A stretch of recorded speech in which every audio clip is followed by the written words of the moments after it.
جو لوگ اللہ کی راہ میں اپنا مال خرچ کرتے ہیں اللہ انہیں ایسے دیتا ہے جیسے مثال سے بیان کیا گیا کہ ایک دانہ جو اگایا جاتا ہے اس میں 7 بال نکلتے ہیں اور ہر بال میں 7 دانے ہوتے ہیں، یعنی 700 دانے۔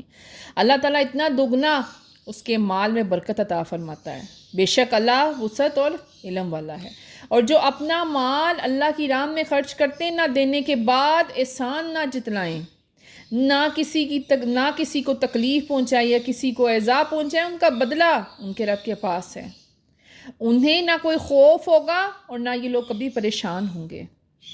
اس کے بعد کہا گیا اچھی بات کہنا اور درگزر کرنا اس خیرات سے بہت بہتر ہے جو آپ کسی کو تنگ کر کے احسان جتلا کر یا دل آزاری کر کے دو۔ بے شک اللہ تعالیٰ خوب جاننے والا ہے۔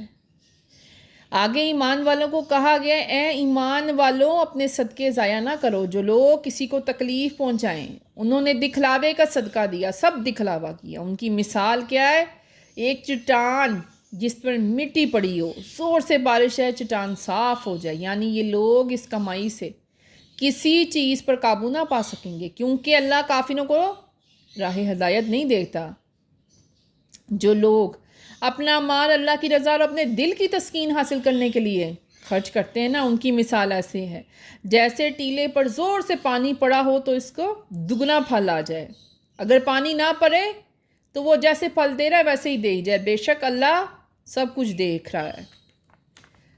کیا تم میں سے کوئی ایسا ہے جو یہ پسند کرے اس بات کو کہ اس کے پاس ایک باغ ہو کھجوروں کا، انگوروں کا، جس کے نیچے نہریں بہتی ہوں، وہاں ہر قسم کا پھل ہو، اچانک بڑھاپا آ گیا، اس کے بچے نابالغ تھے، آگ کا ایک بگولا آیا اور سب جل کر راکھ ہو گیا۔